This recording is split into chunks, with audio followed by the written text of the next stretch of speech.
안녕하세요. 저는 30대 초반의 박은수라고 해요. 여러분 톨스토이의 안나 카레니나의 유명한 첫 문장을 아시나요? 행복한 가정은 모두 비슷하지만 불행한 가정은 저마다의 방식으로 불행하다. 너무 유명한 문장이고 여기저기서 인용되고 변형도 되고 하니 익숙한 문장이긴 하죠. 그런데 제가 이 문장은 진심으로 이해하게 된 건 신혼여행에서 돌아오던 날이었어요. 누구보다 행복한 결혼식을 치르고 꿈 같은 신혼여행을 보냈는데 저를 기다리고 있는 건 도무지 받아들일 수 없는 현실이었거든요. 결단코 제가 바라던 일이 아니었으나 저는 그 불행을 제 손으로 해결해야 했습니다. 저는 비교적 풍요로운 가정에서 태어났어요. 경제적으로는 그랬다는 겁니다. 반면 정서적으로는 그리 풍요롭지 못했는데요. 아버지는 무척이나 가부장적이고 권위적이셨고 엄마는 그런 아버지에게 순종적인 듯 하면서도 감정 기복이 심하고 예민한 분이셨죠. 아버지가 집에 계실 땐 언제나 숨막히는 정숙함이 집안에 감돌았던 것 같아요. 아버지는 말수가 적으신 분이셨고 그런 아버지의 무게감이 온 집안을 짓누르고 있었어요. 무거운 침묵 가운데 아버지가 신문 넘기는 소리, 물컵을 내려놓는 소리 같은 것들이 유독 더 크게 들렸던 기억이 있어요. 엄마는 가급적 아버지 신경을 건드리지 않으려고 조심스럽게 눈치를 보곤 했어요. 그런 분위기를 어린 저도 너무나 잘 느끼고 있었기 때문에 식탁에 앉을 때면 늘 오늘 반찬은 아버지 마음에 들었으면 좋겠다는 생각을 했던 것 같아요. 행여나 아버지 마음에 들지 않아 불편한 공기가 형성되고 큰 소리라도 나게 될까 늘 불안한 마음이었다고나 할까요. 사실 엄마가 집안일에 그리 유능한 편은 아니셨어요.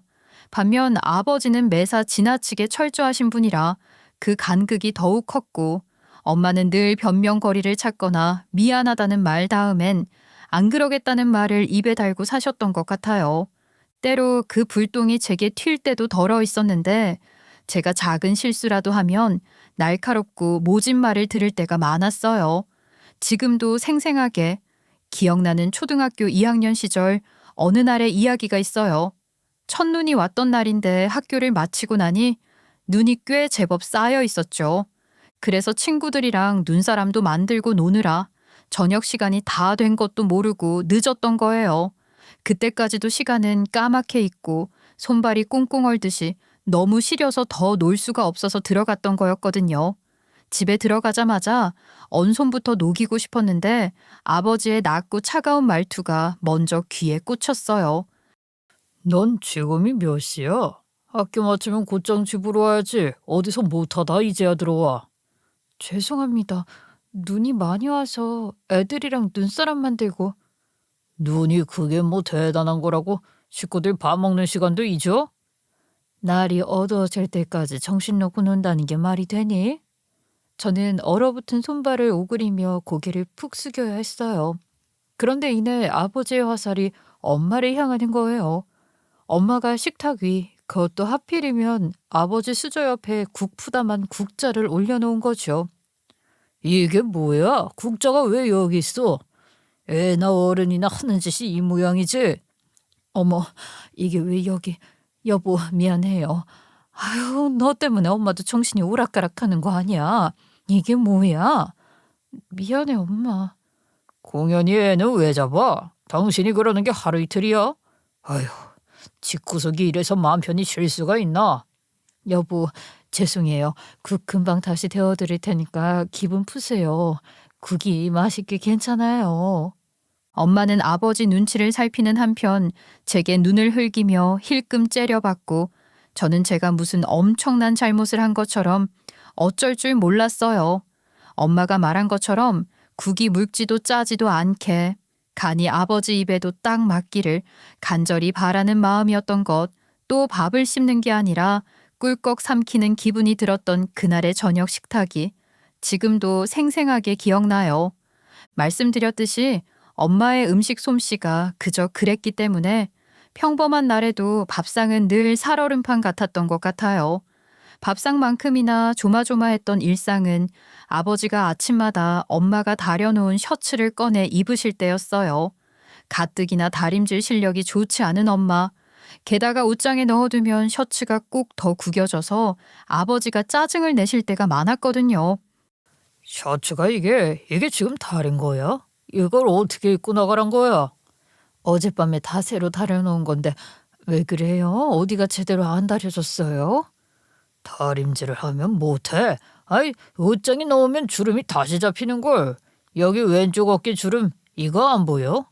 이것만 그런 게 아니라 다 그런다고. 입고 나갈 게 없다고. 어머나, 아이 그게 왜 그렇게 구겨졌지? 뭘로다 그렇게 된 건가? 뭐야? 지금 그러면 나 때문에 이렇게 됐단 거야? 내가 이랬다고? 아니요, 아니에요. 그런 말이 아니라 내가 그랬겠지. 다음엔 조심할게요. 저 이리 줘요. 내가 지금 금방 다려줄게요. 그놈의 다음엔 조심할게요. 다음엔 조심할게요. 아, 그 소리 좀 안 듣고 살게 좀 잘 좀 해봐. 아버지의 말에 엄마는 입술을 꼭 다물었고 저는 엄마가 밥숟가락을 내려놓고 냉큼 다림질을 하러 가는 모습을 보며 셔츠 하나로 아침부터 이렇게 짜증을 낼 일인가 싶기도 하고 다림질 좀 제대로 해두시지 싶기도 하고 그랬던 것 같아요. 그런 날은 엄마가 더 예민해지니 저도 못 하나 잘못 걸리지 않으려면 평소보다 훨씬 더 신경을 쓰고 조심해야 하니까요. 그렇게 아침부터 저는 집안 공기를 살피며 눈치만 늘었던 것 같네요. 남동생에게는 그 정도는 아니었으나 유독 제게만 가혹한 엄마. 그렇게 집에서부터 위축된 아이였던 저는 학교에서도 존재감을 드러내지 못하는 조용하고 내성적인 아이였어요. 그런 저를 유난히 아껴주셨던 분이 계셨는데 초등 5학년 때 담임 선생님이셨답니다. 선생님은 결혼하지 않은 골드미스셨는데 어쩜 그렇게 아이들의 마음을 잘 읽어주시는지 초등 5학년이면 아직 아이면서 어느 정도 철도든 시기잖아요. 그런 시기를 보내고 있던 제게 그 선생님은 정말 큰 영향을 주신 분이셨어요. 엄마는 감정의 방향타를 놓아버린 사람 같았다면 선생님은 안정적이면서도 따뜻하고 포근한 분이셨답니다. 반 전체가 다 같이 창작무용 같은 것으로 발표를 해야 하는 행사가 있었는데 무용 같은 건 태어나서 처음이기도 했고 뻣뻣하게 말을 듣지 않는 제 몸이 부끄러워서 저는 제일 뒷줄에 숨듯이 서서 방향만 크게 틀리는 실수는 하지 말아야지 하는 마음으로 연습을 했던 것 같아요. 그런데 하루는 무용 연습이 끝나고 선생님이 저한테 그러시는 거예요. 은수야, 너 오늘 동작 예쁘게 잘하더라. 특히 마지막 동작할 때 정말 예뻤어. 제가요? 그럴 리가요. 전 그냥 틀리지만 않으면 좋겠다는 마음으로 하는걸요. 그래? 아닌데. 선생님이 보기엔 은수가 춤선이 참 예뻐. 자신감을 갖고 하면 훨씬 더 근사할 것 같은데. 정말요? 아, 근데 잘 모르겠어요. 저는 제가 잘하고 있는 것 같지 않거든요. 은수야, 선생님도 무용은 잘 모르지만 춤은 말이야. 춤을 추는 사람이 즐길 줄 아는 게 제일 중요한 것 같아. 자신이 없어요. 즐기는 건 고사하고 그런 동작을 해야 하는 게 부끄럽고 힘들어요. 누가 보고 있다고 생각하지 말고 그냥 네가 하고 싶은 걸 한다고 생각해봐. 선생님이 보기엔 넌 이미 충분히 잘하고 있거든. 얼마나 예뻤으면 제일 뒷줄에 있는 네가 눈에 들어왔겠니? 안 그래? 선생님은 그렇게 말씀하시면서 제 어깨에 살짝 손을 얹고 감싸 안아주셨는데요. 선생님이 뭐라고 더 말씀을 하셨더라면 눈물이 터져버렸을지도 몰라요. 그날 이후로도 저를 지켜봐 주시는 선생님의 시선은 자주 느껴졌고 누가 저를 판단하든 상관없이 저는 저대로 괜찮은 아이라는 생각을 갖게 해주셨던 것 같아요. 늘 주눅 들고 엄마한테 혼나기만 했던 저였기에 스스로 괜찮은 아이라는 생각은 단 한 번도 해보지 못했잖아요. 그러니 그렇게 저를 알아주고 인정해 주시는 선생님이 어떻게 특별하지 않을 수 있었겠어요. 엄마와 나누지 못한 정서적 교감을 선생님과 나누며 저는 조금씩 자신감과 자아를 찾아갈 수 있었던 것 같아요. 선생님의 한마디는 제 자존감의 첫 씨앗이었던 거죠. 초등학교를 졸업하고 중학생, 고등학생이 되어서까지도 저는 줄곧 선생님과 연락을 주고받았어요. 주로 편지를 썼고 1년에 한두 번 정도는 따로 만나 뵙기도 하면서 지냈는데 선생님은 결혼은 하지 않으셨지만 지적장애가 있는 친조카를 돌보고 계셨어요. 고등학교 입학을 앞둔 중학교 3학년 겨울 방학 때 선생님 댁에 놀러 가서 알게 된 사실입니다. 선생님 친오빠 부부가 한날 한시에 교통사고로 사망하고 남겨진 조카라고 하셨어요. 그제야 결혼도 안 한 선생님이 아이들의 마음을 그렇게 잘 이해하셨던 걸 이해할 수 있었던 것 같아요. 특히 몸과 마음이 아프거나 외로운 아이들의 마음을 말이에요. 대학생이 된 저는 선생님 조카가 치료를 받고 공부하고 생활하는 시설에 봉사활동을 다니며 선생님과 더 자주 뵐 수 있었고 대학 생활에 대한 조언 같은 것도 선생님께 구하곤 했어요. 당시 제게는 고민이 하나 있었는데요. 학과 1년 선배 언니 한 명이 저를 몹시 싫어하는 것 같았기 때문이에요. 그래서 그 선배에 대한 이야기도 선생님께 하곤 했었죠. 친구들에게도 조심스럽고 엄마에겐 그런 얘기를 할 엄두를 낼 수도 없으니 제가 마음 놓고 그런 얘기를 할 수 있는 사람은 선생님이 유일했어요. 선생님, 진짜 그 선배 언니 때문에 너무너무 스트레스 받아요. 그 선배가 대외적으로는 후배들도 엄청 잘 챙기고 약간 여장부 같은 스타일이거든요. 근데 유독 너한테만 까탈스럽게 구는 거야? 그게 사실 얼핏 보면 저한테도 잘 대해주는 것처럼 보일지도 몰라요. 다른 사람들 눈엔 어떨지 모르겠지만 왜 그런 거 있잖아요. 미묘하게 무시하거나 애매한 조롱 섞인 말투 같은 거요. 알지, 알지. 그런 건 원래 당사자는 엄청 예민하게 알아채는 거잖아. 내가 보기엔 그 선배 언니란 사람이 은수 너를 견제하는 것 같은데. 견제요? 저를요? 아니, 왜요? 그럴 이유가 하나도 없단 말이에요. 제가 뭐가 잘난 게 있다고 절 견제하겠어요? 아유, 또 이런다. 은수 넌 충분히 가진 게 많은 아이야. 그걸 모르는 게 더 순수하고 예뻐 보이긴 하지만 어쩌면 그런 게 얄미워 보일 수도 있어. 선생님의 말씀을 듣고 보니 저도 조금 다르게 생각을 해볼 수도 있을 것 같더라고요. 그전까진 단순히 선배 언니가 저를 이유 없이 싫어한다고만 생각했는데 생각이 조금은 유연해진 것 같았어요. 그렇다고 저를 싫어하는 이유를 대놓고 묻는 건 그 선배 언니 성향상 진짜 최악의 상황으로 가자는 것 같아서 그러진 못했지만 선생님 덕분에 뭐랄까 적어도 스트레스는 조금 덜 받게 된 것 같아요. 그렇게 선생님의 여러 조언 덕분에 대학 생활에도 잘 적응할 수 있었고 또 즐길 수 있었죠.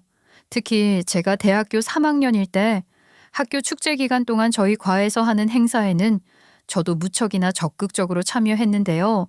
4학년들은 취업 준비로 다 바쁘니까 보통 어느 가나 3학년이 주축이 되어 축제 행사를 진행했고 저 또한 제 몫의 역할을 해야 했어요.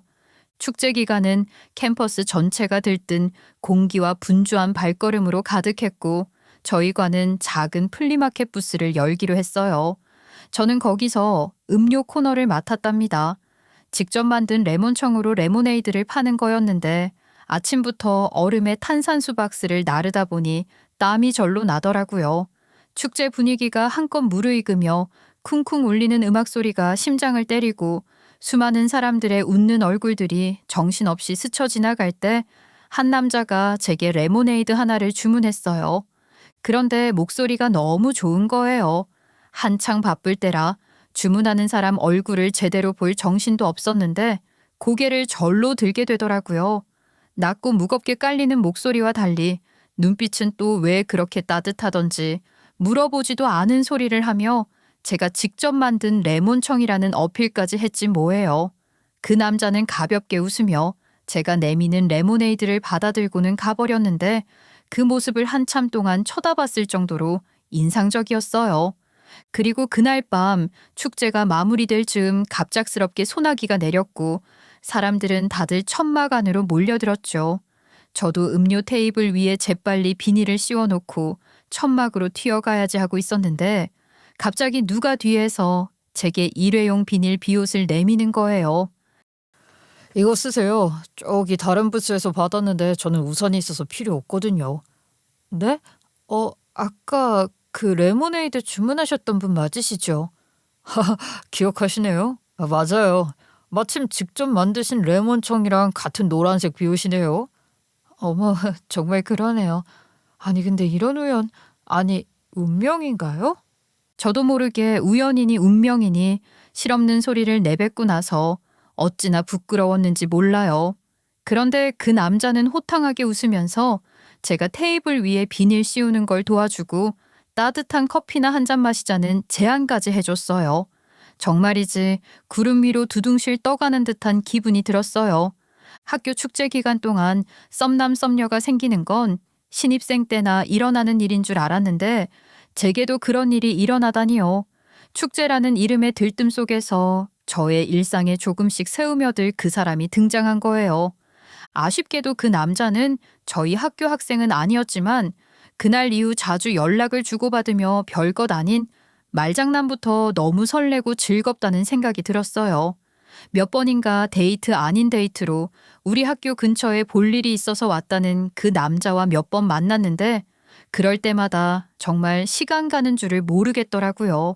이상할 정도로 말이 잘 통하고 재밌었어요.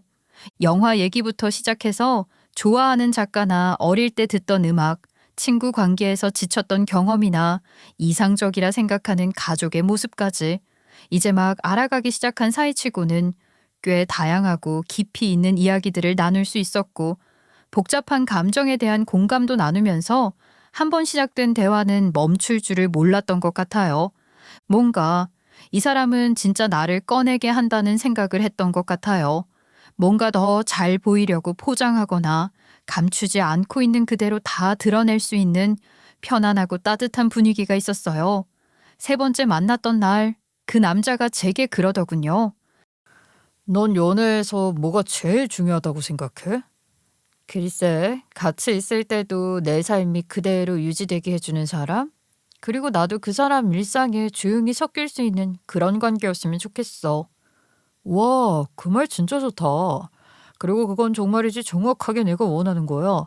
나를 꾸미지 않아도 되고 일일이 말을 하지 않아도 통하는 편안한 사람이 좋잖아.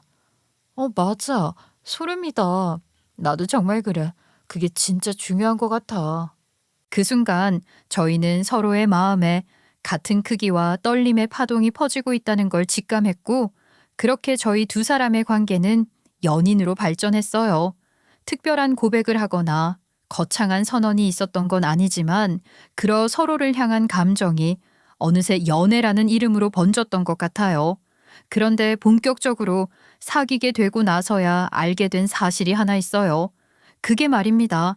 그 남자가 저를 미워하는 과선배 언니의 친오빠라는 거예요. 표면적으로야 그 선배 언니도 제게 악감정을 노골적으로 드러내지 않았으니 신기하다, 잘됐다, 축하한다, 어쩌고 했지만 전혀 그렇지 않다는 게 제 눈에는 다 보였거든요. 못마땅해 하던 제가 자기 오빠와 사귄다는 게 뭐가 좋겠어요. 탐탁차나 죽으려고 하면서도 자기 오빠, 그러니까 제 남자친구 앞에서는 절대 티를 안 내긴 했어요. 그러니 저 역시 남자친구에게 그 선배와 불편한 사이라거나 그 선배가 저를 마음에 들어 하지 않는다는 것 같은 걸 드러내기가 좀 그렇더라고요. 그래서 저 역시 적당히 분위기 맞춰 사이좋은 척을 했지만 내내 마음이 불편했던 것 같아요. 그러나 그 선배 언니 때문에 좋아하는 사람을 포기할 수는 없잖아요. 그러기엔 그 사람이 너무 좋은 사람이었고 선배 언니가 대학을 졸업한 이후로는 크게 얽힐 일도 많지 않았으니 괜찮았죠. 그렇게 연애를 꽤 길게 했고 그러다 저도 30이 넘고 나니 슬슬 결혼 이야기가 나오기 시작한 거예요. 그래서 그 사람 어머니께 인사를 드리게 됐습니다. 연애를 길게 했어도 예비 시모가 되실 분을 만나는 자리는 처음이었으니 나름대로 긴장을 많이 했거든요. 그런데 작은 체구에 여성스러운 인상의 예비 시모는 너무나도 밝게 웃으며 저를 맞아주셨어요. 어머, 은슬? 사진으로만 보다가 드디어 이렇게 만나네. 실물이 훨씬 예쁜걸? 근데 나 이렇게 말 편하게 해도 되는 거야? 그럼요, 어머니. 편하게 대해주셔서 더 좋아요. 처음 뵙겠습니다. 초대해주셔서 감사해요. 무슨 소리야. 늙은 사람 만나주는 게 내가 더 고맙지. 둘이 노는 게 훨씬 더 재밌겠지만 오늘은 나랑도 좀 놀아줘. 아유, 무슨 말씀요. 저 사실 긴장 많이 했었는데 어머님이 너무 잘 대해주셔서 걱정했던 게 어이가 없으려고 해요. 칭찬인 거지? 아유, 좋아라. 우리 은수한테 면접 잘 보여야지 하면서 나도 긴장 많이 했었는데 나 합격이야? 정말 말씀도 너무 재밌게 하시고 너무 귀여우신 거예요. 덕분에 분위기가 얼마나 편안하게 풀어졌는지 몰라요. 무슨 말을 해도 그 마음을 잘 알아주고 덮어주실 것 같은 분이셨어요. 이런 게 엄마의 마음, 엄마의 품인가 싶은 생각이 들기도 하고 마음 깊숙한 안도감을 느꼈던 것 같아요. 이런 시어머니라면, 이런 분이 시모라면 시누이가 될 그 선배 언니와의 다소 껄끄러운 관계도 큰 문제가 되지 않을 거라는 확신도 들었죠. 선배 언니 문제 외에도 걸리는 게 하나 더 있었는데 그건 예비 시모가 홀시모라는 거였어요. 저희가 만나기도 전에 시부 되실 분은 돌아가신 상태였기에 시모 혼자셨는데 보통 홀시모라면 아들에 대한 집착이 더 강할 수도 있다는 세상적인 편견이 있잖아요. 저 역시 그런 생각을 하지 않을 수가 없었는데 예비 시모는 그런 면이 전혀 없으셨어요. 아들 나이가 30이 넘어가는데 여자친구도 있으면서 결혼 얘기를 안 하길래 내심 걱정도 했지 뭐야.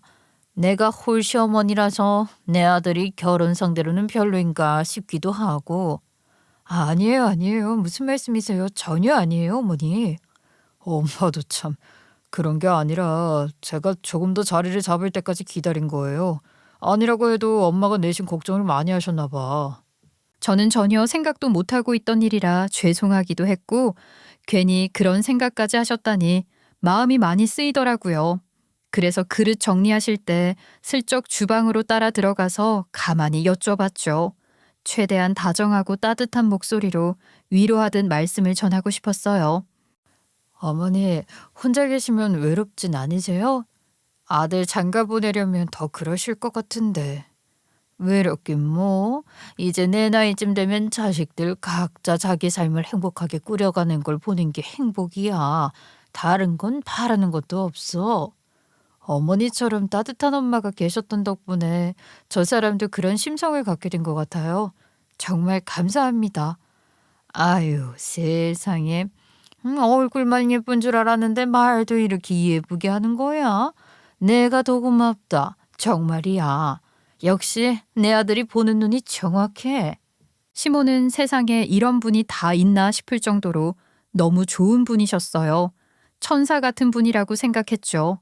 이 가족의 구성원이 된다는 것에 대한 두려움 같은 게 전혀 없었고 오히려 빨리 가족이 되고 싶다는 생각까지 들었어요.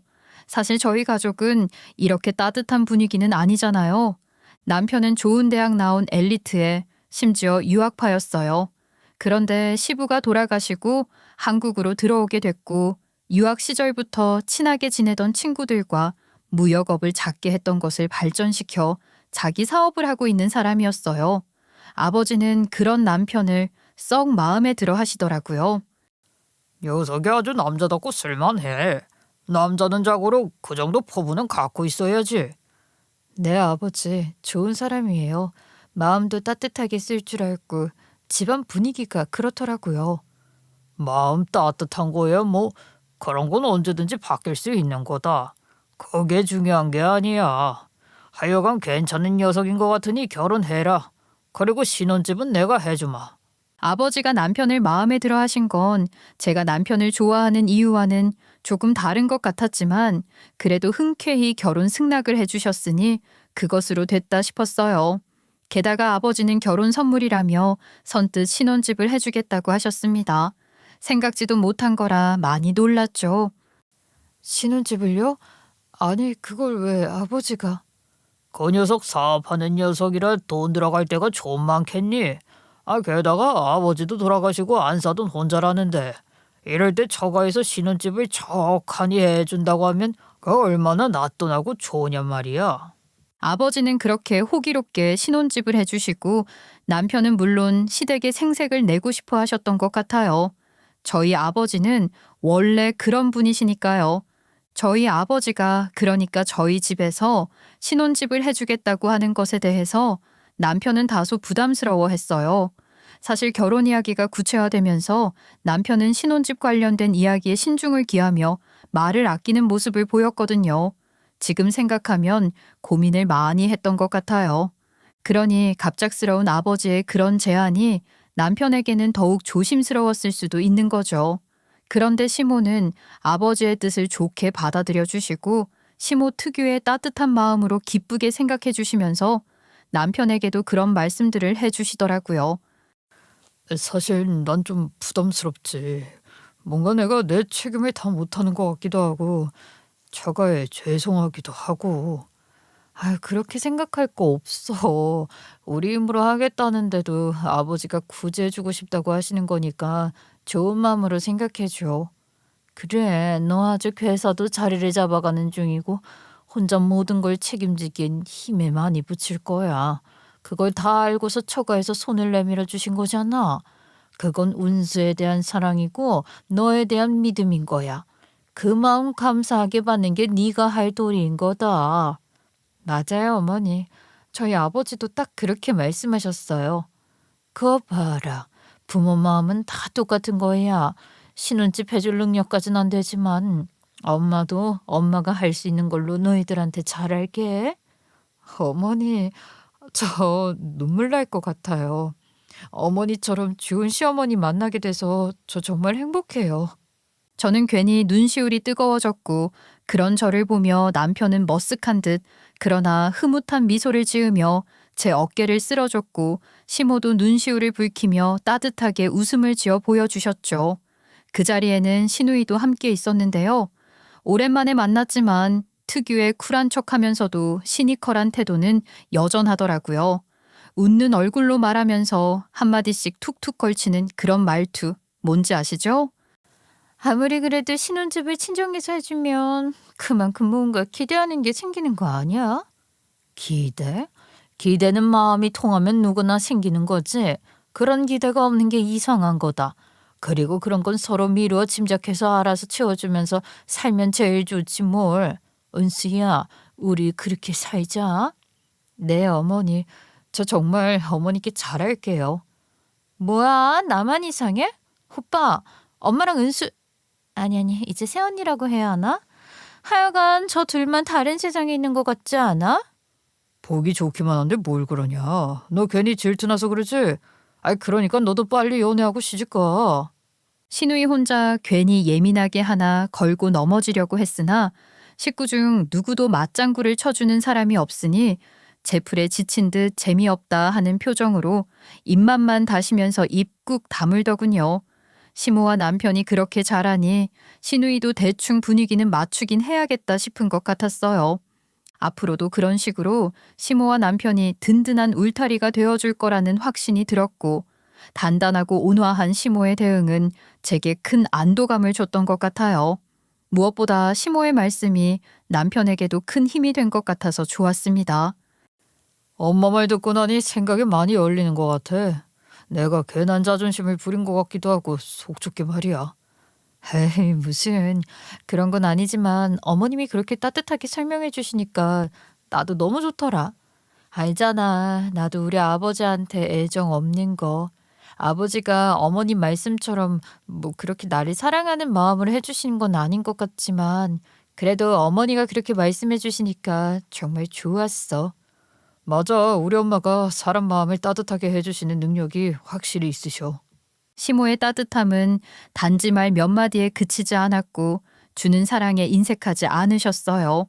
처음부터 제가 가족의 일원으로 받아들여지는 감정을 심어주셨고 그렇게 저는 더욱 안정감 있게 이 가족 안에 자리 잡아가고 있다고 느꼈죠.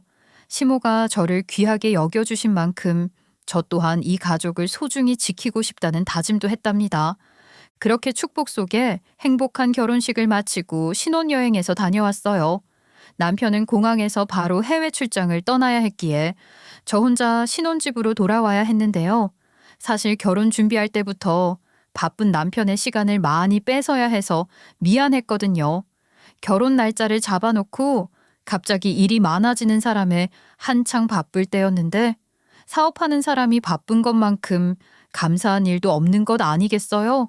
결혼날 잡아놓고 남편 일이 잘 풀리는 것 같아 더 그랬고, 저는 충분히 이해하니 신혼여행에서 바로 출장을 가도 된다고 했었어요. 그래서 결국 남편은 귀국하는 비행기에서 내리자마자 다시 출국하는 비행기를 타기 위해 공항에 남고 저 혼자 신혼집으로 온 거죠. 피곤할 텐데 그 몸을 이끌고 출장을 가야 하는 남편이 안쓰럽고 오히려 제가 미안하면 미안했지 전혀 서운하지 않았어요. 그렇게 남편 보내고 혼자 신혼집으로 돌아왔는데 뜻하지 않게 시모가 저희 신혼집에서 저를 반겨주시는 게 아니겠어요? 저보다 먼저 결혼한 친구들한테 듣기로 신혼여행에서 돌아올 때 시부모나 시댁 식구들 혹은 친정 식구들이 신혼집에 깜짝 선물을 놓고 가서 감동했다거나 그러더라고요. 배달 음식이나 시켜 먹을 게 뻔한데 먹을 걸 갖다 주고 가면 그렇게 고맙더라 하면서 말이에요. 평소에도 저를 무척 예뻐하고 귀하게 여겨주셨던 시모시잖아요. 그러니 남편도 없이 저 혼자 신혼집에 들어오는 걸 걱정해서 와주셨나 보다 했어요. 철썩 같이 그렇게 생각했고 다른 생각은 정말 눈꼽만큼도 안 했는데 시모는 제가 상상도 못한 소리로 저를 맞으셨습니다. 그래, 이제 오니? 여행은 즐거웠겠지? 너희들 여행 잘하라고 별말 안 했어. 이렇게 보면 다 알게 될 텐데 뭐. 오늘부터 여기는 너희들 신혼집인 동시에 네 시댁이다. 네? 어머니, 그게 무슨 말씀이세요? 시댁이라니요? 아니 뭘 귀찮게 두 번 말을 하게 하니? 내 말이 어렵니? 여기가 내 집이기도 하단 말이야. 알아들어? 그러고 보니 제 신혼집에 시모 물건들 일부가 들어와 있는 게 눈에 들어왔어요. 커다란 가구는 못 옮긴 것 같았지만 소소한 것들은 이미 제법 옮겨 놓은 겁니다. 그러니까 제가 신혼여행을 간 사이 야금야금 도둑고양이처럼 물건들을 옮겨놨다는 거잖아요.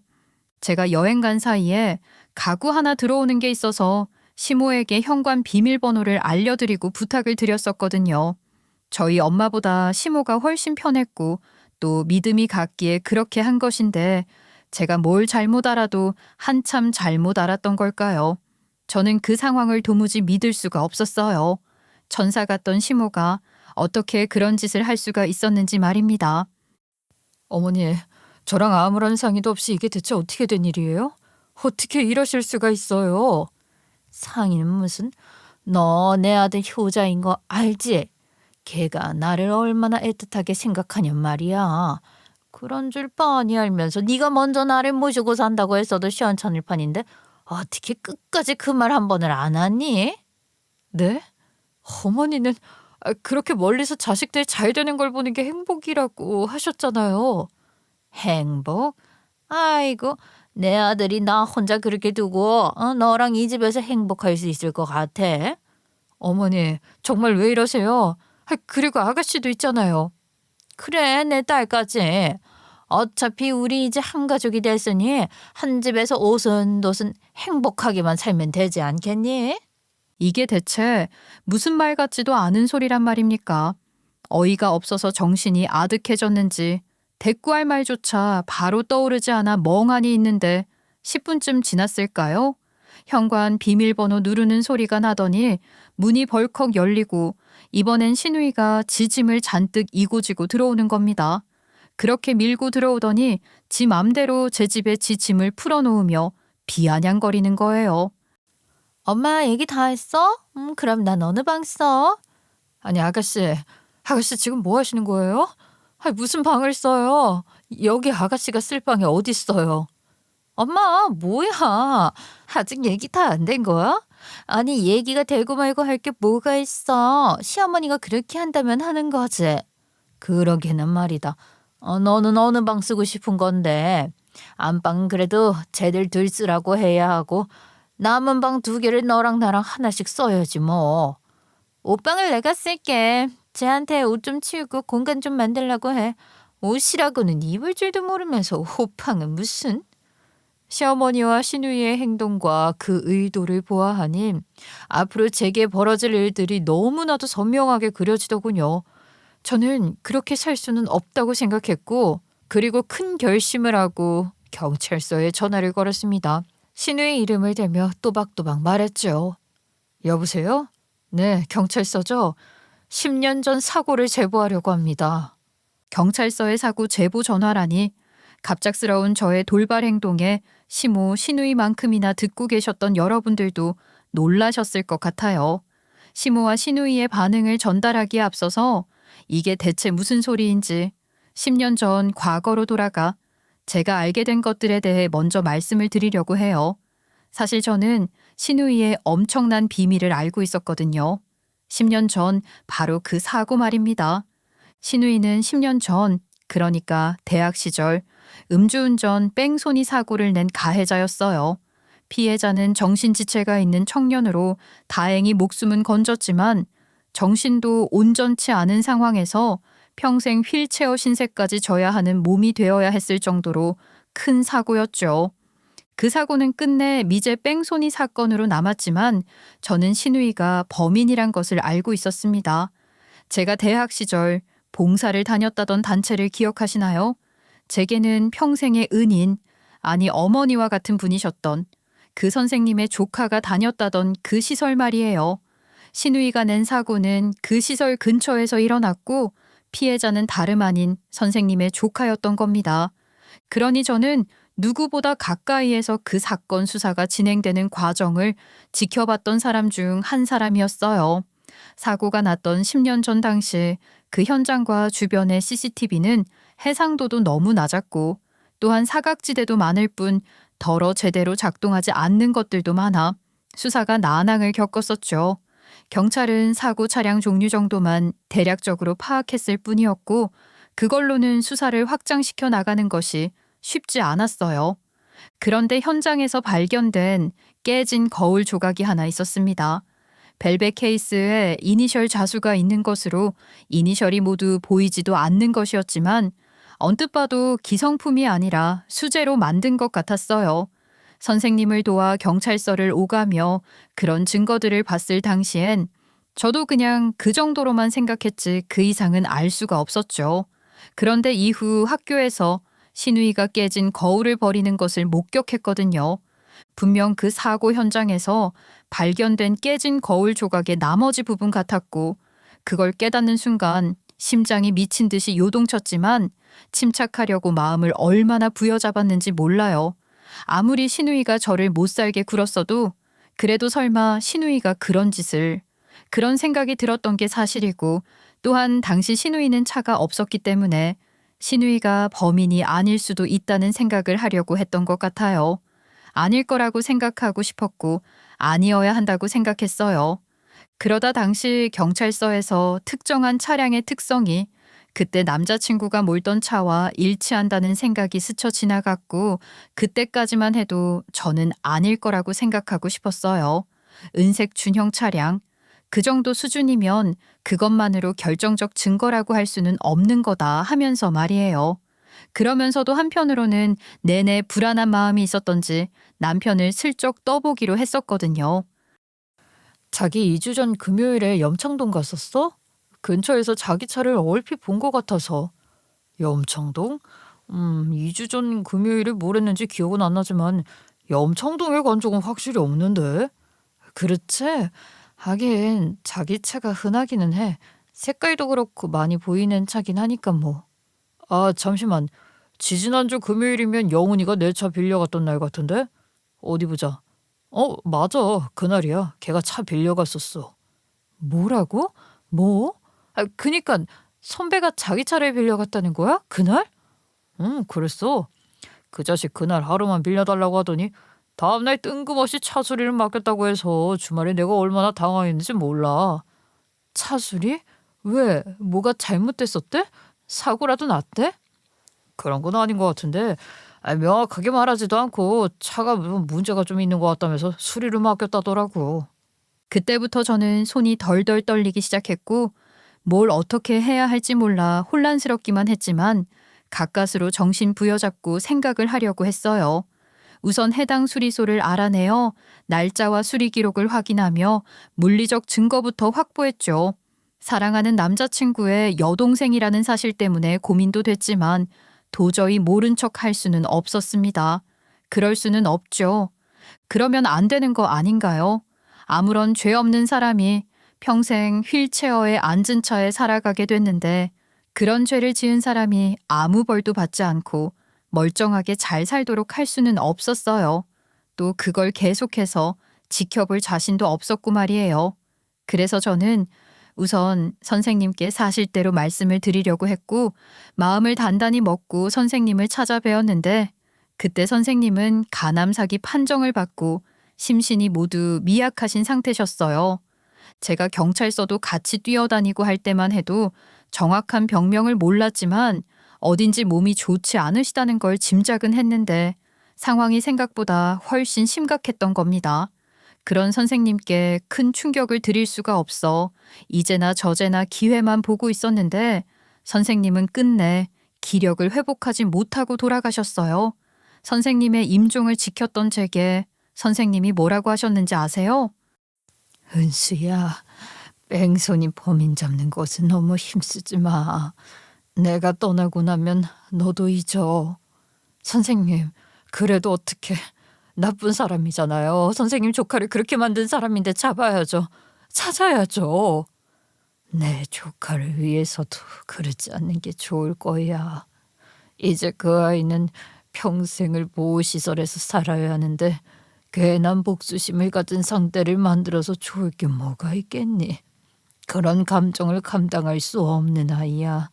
그저 평온하게 살다가 내 곁으로 올 수 있게 해줘. 선생님의 그 말씀이 어떤 의미인지 알 것 같았습니다.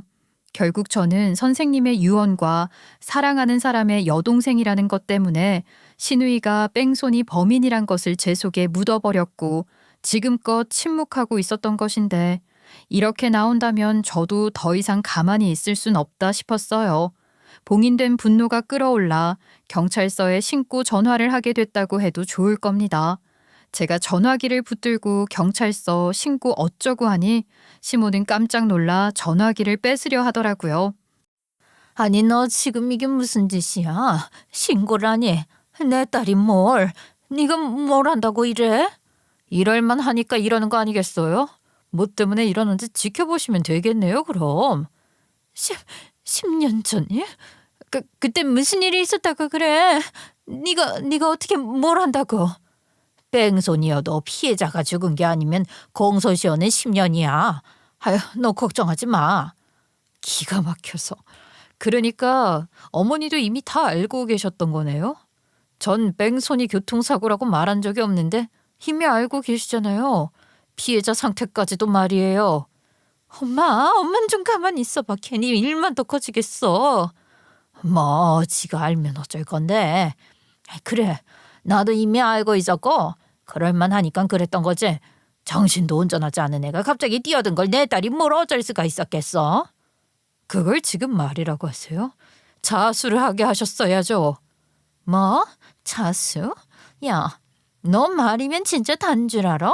10년 전 그 사고를 네가 어떻게 알게 됐는지도 모르지만 너도 범인 은닉죄로 처벌받는 건 모르니?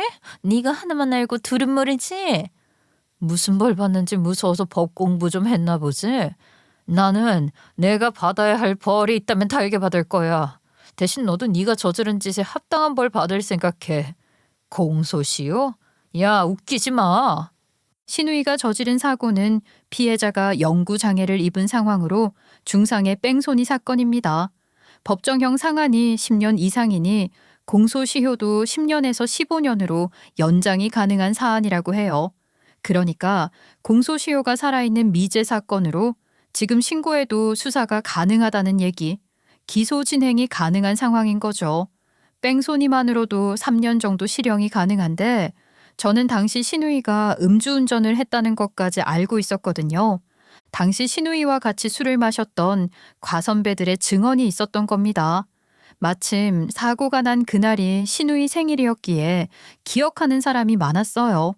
특히 저와 친한 선배 중 한 사람이 옛날에 쓰던 핸드폰을 버리지 않고 그대로 갖고 있었기에 디지털 포렌식도 가능했고 당일 다 같이 술을 마시고 신우이가 음주운전을 했다는 내용을 증언해 주겠다는 선배도 나섰어요. 그러니 음주운전 혐의까지 더해져 가중처벌이 확실한 상황이 된 겁니다. 선생님의 조카는 발달지체 장애가 있는 사람으로 그 사고로 하반신을 쓰지 못하게 된 채 선생님이 유산으로 남긴 전 재산을 위탁한 요양원에서 지내는 상황이에요. 제가 가끔 들여다보고는 있는데 사건이 진행되는 중에 제가 그런 상황에 대해서 한번 설명을 하려고 시도한 적은 있었어요. 제 말이 무슨 말인지 얼마큼이나 이해를 하는 것인지는 몰라도 어쩐지 제 얘기를 듣는 눈빛이 평온해 보였어요. 선생님이 돌아가시면서 하셨던 말씀이 다시 한번 생각나기도 했습니다. 재수사를 하는 과정에서 피해자 소환 조사가 있을 수 있다고도 했으니 피해자의 상황이 심신이 모두 온전치 않은 상황이기도 하고 피해자의 증언이 아니더라도 당시 뺑소니 사고에 대한 기록이 잘 남아있고 그에 따른 증거들이 있으니 피해자인 선생님 조카의 증언이 반드시 필요하지는 않았어요. 그런 것들과는 별개로 저는 모든 사실을 밝히고 선생님 조카에게 용서를 구하고 싶었죠. 제가 이야기를 다 하고 나더니 제 마음에 돌아가신 선생님의 뜻을 모두 이해한다는 듯이 제가 잡고 있는 손에 힘을 주어 한 번 더 잡아주더군요. 마음으로 전해지는 감동이 있었습니다. 감사하고 또 감사했어요. 상황이 그리 되니 신우이와 시모는 제게 인정으로 호소하기 시작하는 거예요. 정말 어이가 없었지만 그들의 주장은 이렇습니다. 사실 시댁은 시부가 돌아가시면서 가세가 기울기 시작했거든요. 남편도 그래서 유학 도중 포기하고 귀국했던 것이고 여동생인 시누이 학교 축제 기간이라고 해서 일부러 저희 학교 축제에 찾아왔던 거였죠. 나는 아니, 새언니가 너무 부러웠어.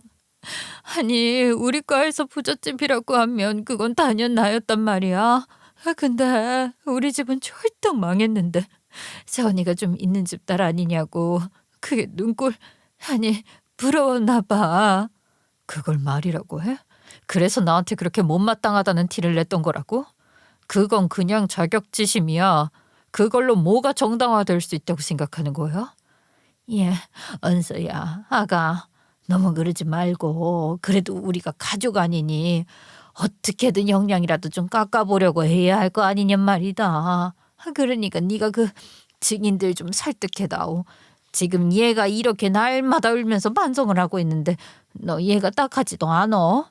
판사님한테 말 좀 잘해달란 말이야. 이제 와서 벌 받을 게 확실하다 싶으니 눈물 나는 거겠죠. 전 절대 그럴 생각 없고요. 합당한 벌을 받길 바라고 있어요. 너 정말 어쩜 이러니? 내가 널 얼마나 예뻐했는데. 너 진짜 이러는 거 아니다. 그걸 잊으면 안 되지. 아, 그거요? 저희 집 재력 보고 그러셨던 거 이젠 저도 다 알아요. 결혼만 시키면 신혼집도 꿰차고 어떻게든 저희 집 경제력 빨아먹을 생각만 하셨더군요. 이게 무슨 말이냐면요. 알고 보니 시모가 그동안 남편 몰래 대출받은 돈이 상당했던 거예요. 시부 돌아가시고 살기가 팍팍해서 그런 거라면 제가 말도 안 합니다. 시부 눈치 보느라 그간 하고 싶어도 못했던 사치하느라 대출까지 받아쓰고 10년 넘게 빚을 빚으로 갚아오던 시모였고 더 이상 감당이 안 되니 살던 집 팔고 저희 신혼집에 들어올 생각까지 했던 거더라고요.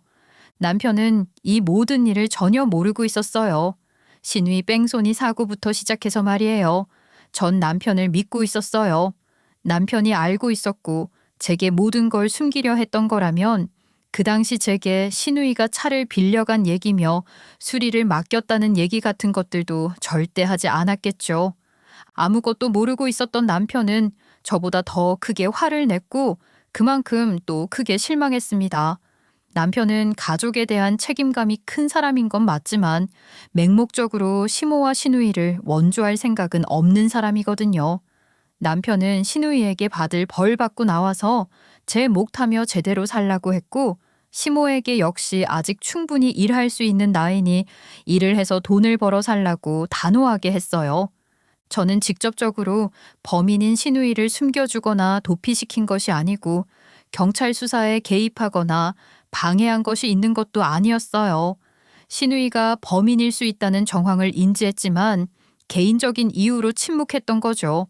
물론 침묵 또한 무서운 죄라고 생각합니다. 그러나 이 경우 법적 처벌 대상은 아니라고 하더군요. 그러나 그런 것들 떠나 도덕적 책임감을 갖고 더 열심히 살려고 생각하고 있어요. 우선 당장 제가 할 수 있는 것부터 실행에 옮기기로 했는데 선생님 조카가 지내고 있는 요양시설에 봉사활동을 나가기 시작했어요. 대학 때 봉사활동을 하면서 언젠가 필요할지도 모른다며 배워뒀던 여러 가지 것들을 활용할 수 있는 활동이라 더 좋고 또 선생님 조카를 자주 찾아볼 수 있다는 것도 좋은 것 같아요. 스트레스가 있었는지 한동안 웃는 걸 보지 못했는데 이젠 제법 소리 내어 웃기도 할 정도로 많이 밝아진 모습이에요. 그런 모습을 보는 것만으로도 마음이 편안해지는 것 같답니다. 여러분, 제 이야기 잘 들으셨나요?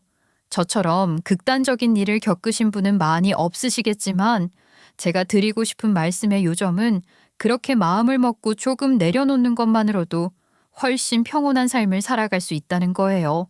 남들과 다른 자신의 불행만을 탓할 게 아니라 이미 가진 행복을 꼽으며 감사할 것들을 생각해 보시는 하루를 보내시길 바라며 제 이야기를 마무리하려고 합니다.